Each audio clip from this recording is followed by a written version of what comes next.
I'll very quickly introduce wonderful panel here. We have Rishi Khosla, the CEO of Oak North, Rebecca Benguela, the CEO of Clarity AI, and David Kaniba, the CEO of NN Group. Guys, let's just kick off because, you know, ESG really is a topic on top of mind for businesses. But at the same time, it's not always sort of well-defined. It often sort of falls sometimes into the category of marketing, of buzzwords. So it would be great just to get from each of you, and Rishi, I'll start with you, how you're defining sort of sustainable finance and ultimately, you know, what your goals are. So in terms of defining ESG first, if I start there, my view is taking a socially minded approach to actually running a business means that you've got the concepts of ESG almost embedded in everything that you do rather than it being something on the side. But fundamentally, obviously you've got the climate aspect, the social aspect, the governance aspect, and as I said, sort of running a business with all of those in mind. We manifest that in terms of supporting SMEs, get access to financing, and again, our belief is they should do that in a socially conscious way and in a way which actually is good for the environment. Yeah, in terms of how we define sustainable investing, actually, we believe one of the common misconceptions is that ESG and sustainability are the same thing.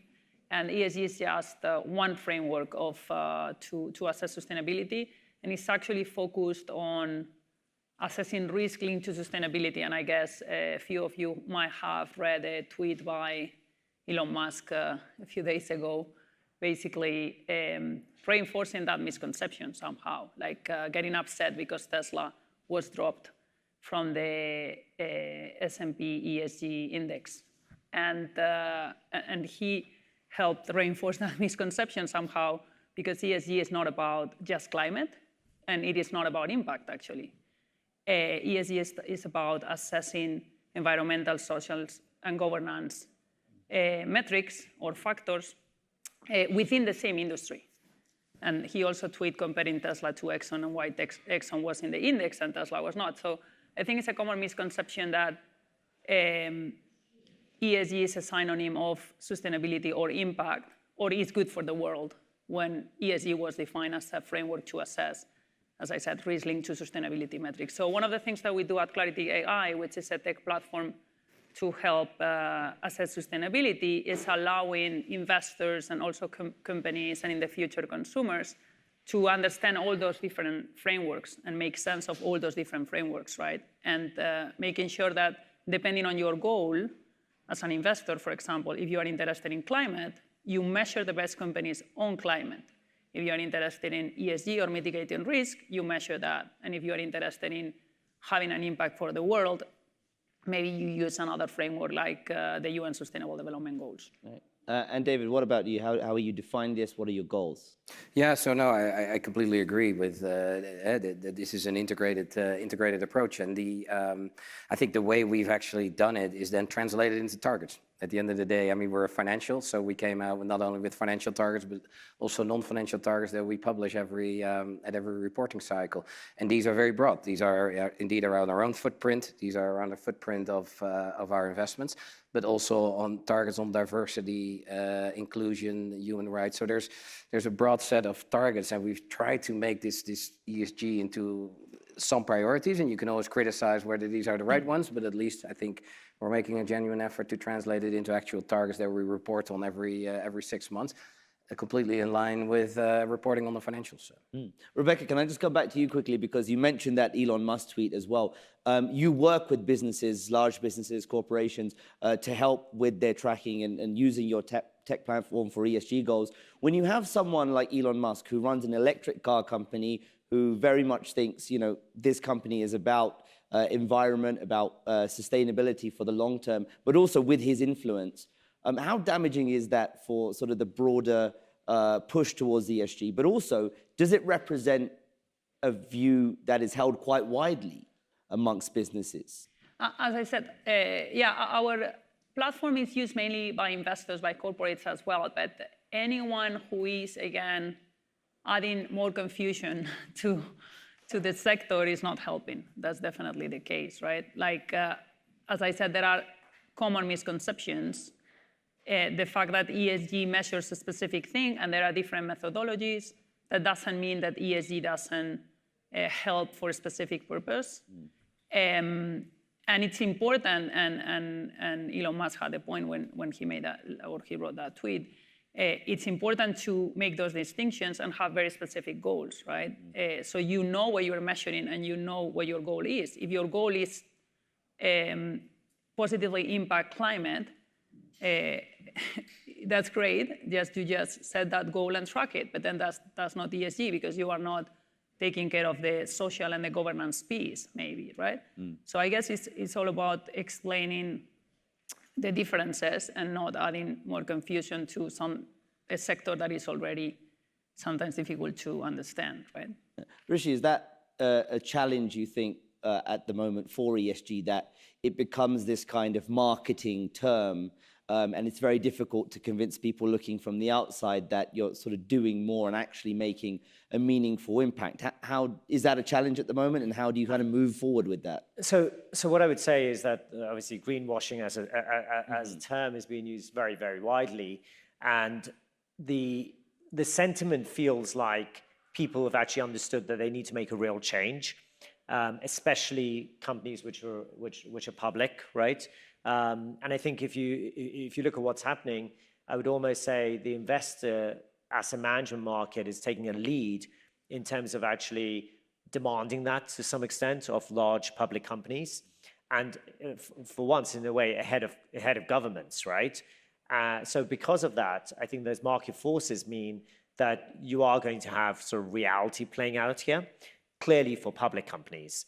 And as we were speaking a few minutes ago in the green room, sort of when you go back to sort of private companies and then you go to the SME sector, that's a whole different question.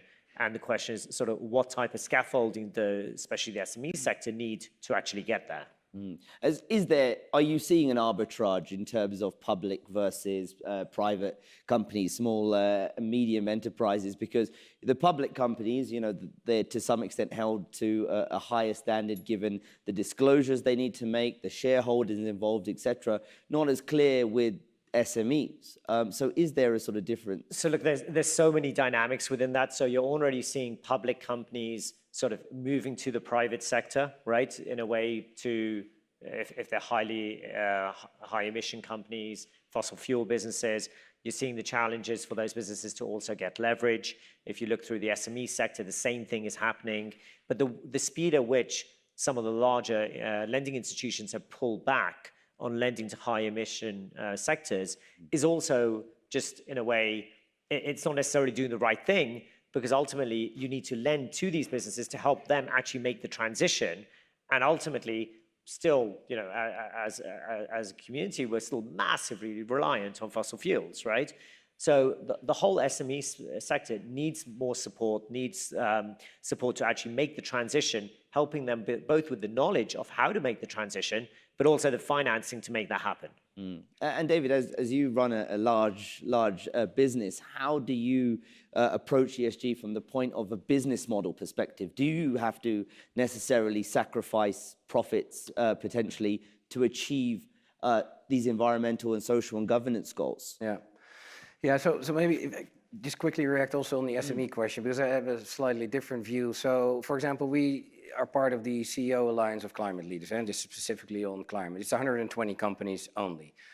But we estimate that we work with around 500,000 other companies. So SME companies, suppliers, procurement, otherwise. And I think, so the whole point is, so when we talk about our footprint, which we typically call scope 1 and 2, the big debate now is on scope 3, which is everybody, upstream, everything that goes into our products, everything that ultimately, and where do these products end up ultimately. And I think that scope 3 is a huge topic. And what I now see is that we are, as a larger companies, public companies, are actively engaging with all of our suppliers.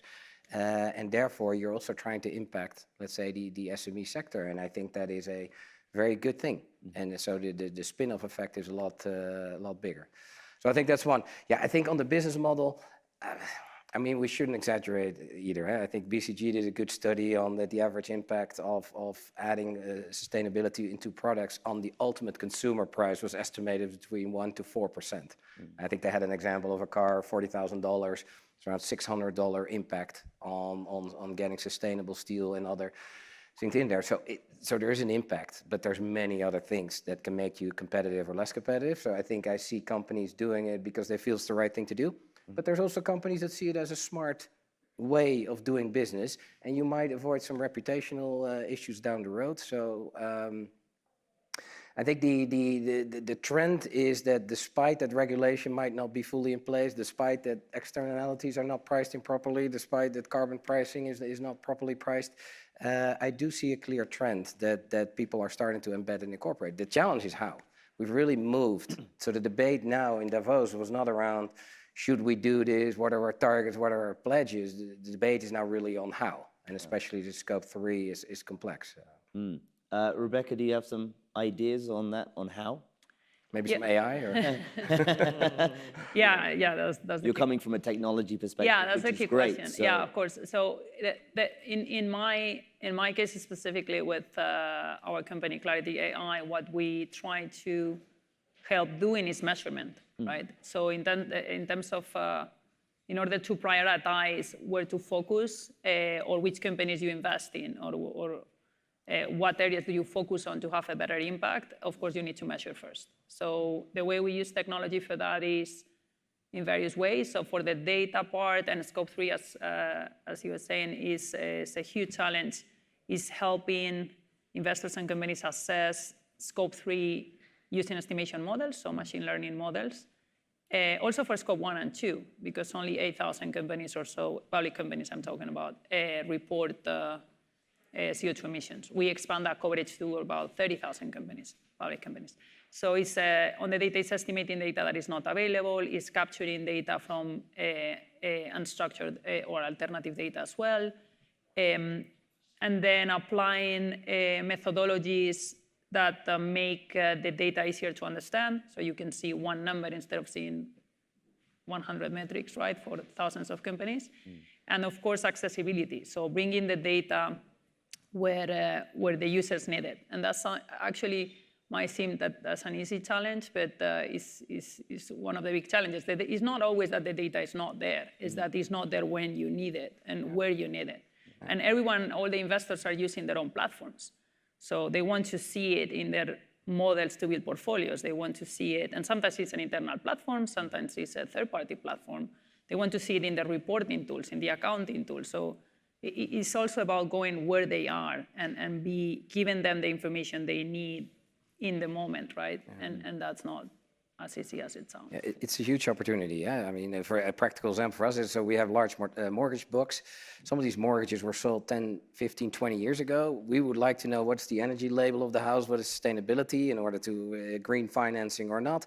How can we help our customers transition? Do we give them a discount on their mortgage if they use that money to actually make their house more sustainable? But we often lack the data still on what is this house and what is the label and how do you do this? And so there's a huge opportunity for the tech sector. So for you, David, it's about access to data. It's about being able to see some of that, perhaps in more real time to some extent as well, to be able to achieve those goals. Yeah. So, and I think that is in our portfolio, but I think that the scope 3 on what happens to products that a company sells and where do they end up in the street on wastelands or not, that type of information has a huge impact on the footprint. But today, as an investor, we lack actually the data points to judge how much a company is making progress, because they might have their own scope, but the downstream, the upstream, we don't know, and we all know that part is much larger than their own footprint. And so I think it's a huge opportunity for the tech sector to help us there. Rishi, Oak North, fintech, so very clearly technology at your core. What is the role for you in terms of technology in achieving those ESG goals?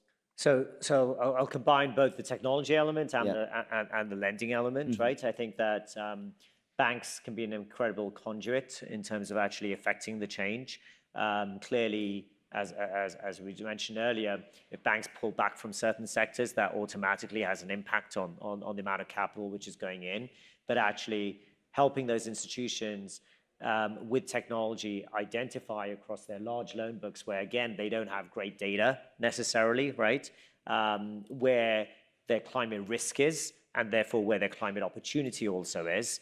And again, it's getting the right metrics, it's getting the transparency, which ultimately building with technology models, which is fed by data, enables you to actually sort of drive that transparency, and with that actually help those institutions identify where do they need to change their lending policy, where actually can they go and actually help, like we talked about before, those SMEs actually make the transition to decarbonize. So I think sort of the banking sector has a massive role to play, and as Oak North, as a fintech player within that space, I think we absolutely want to be the conduit for that within commercial banking. All right, we've got a few minutes left, and what I like is we've tackled the sort of challenges and what next. But of course, with Davos, it's about the agenda for the rest of the year, and we're in a difficult macro environment at this point. You know, the pandemic has happened, rising interest rates, rampant inflation in many parts of the world, the word recession on many policymakers' lips as well.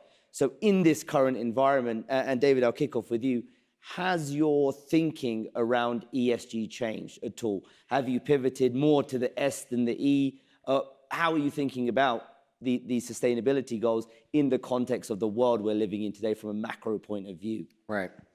Well, to be honest, not really. And I think the reality is we're a company that has been around for 175 years. We've seen many crises, and we're very much a long-term investor. So no doubt inflation, interest rates is going to have an impact. To be honest, I think our business model is relatively less sensitive to it, but our customers will certainly be impacted.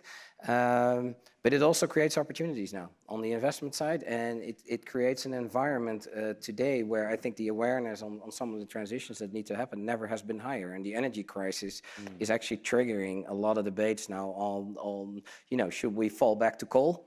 Or is this the real moment to step up all the other efforts with all the technology that is already around? And so we just increased our budget and added another 6 billion to invest in green energy because of this energy crisis. So as bad as the situation is, of course, with the Ukraine, I do hope that there's some extra momentum that is now being created. So we haven't changed our policy, but as a company, you always need to navigate through also this crisis. Yeah. And Rebecca, your customers, what are they saying to you? Yeah, we see, I mean, we were also thinking, is that going to decelerate this trend, right? But the reality is that the regulation is there already, right? Yeah. Maybe the regulation was delayed again, SFDR or the European taxonomy in Europe, for example. We have been seeing something different. But the reality is that the regulation is already implemented, so investors have to report on sustainability now. And we see the opposite. We see that investors are accelerating so they can be also more efficient in doing that reporting or that assessment, right? So, no, we are quite optimistic that it's not going to significantly change the trend. It might happen, as you're saying, that a few of the investors are moving towards the social part a little bit more, but that was already happening, right, after COVID. And so I guess we are quite optimistic that the trend is going to continue. And Rishi, I'll give you the final word here. I guess you can give us this perspective both from Oak North, but also the SMEs you're lending to as well. I mean, again, the headwinds, all the things you just mentioned are very serious sort of concerns, but the large macro trend, which is here for the next probably 2 to 3 decades, is trying to execute the industrial revolution at the speed of the digital revolution, right? And therefore, there are many SMEs which understand that well, and therefore are sort of trying to actually lead within their sectors. And I think those are the ones which ultimately will sort of thrive. Great, guys. Thank you so much for that insight, for the overview. I think I've learned a lot, and I hope our audience has too. This is clearly a conversation that is going to continue for a long time. It's a topic on the top of corporations' mind. We've heard it a lot here in Davos, and thank you guys for the insight into the future, Rishi, Rebecca, and David. Round of applause for our wonderful panel. Thank you.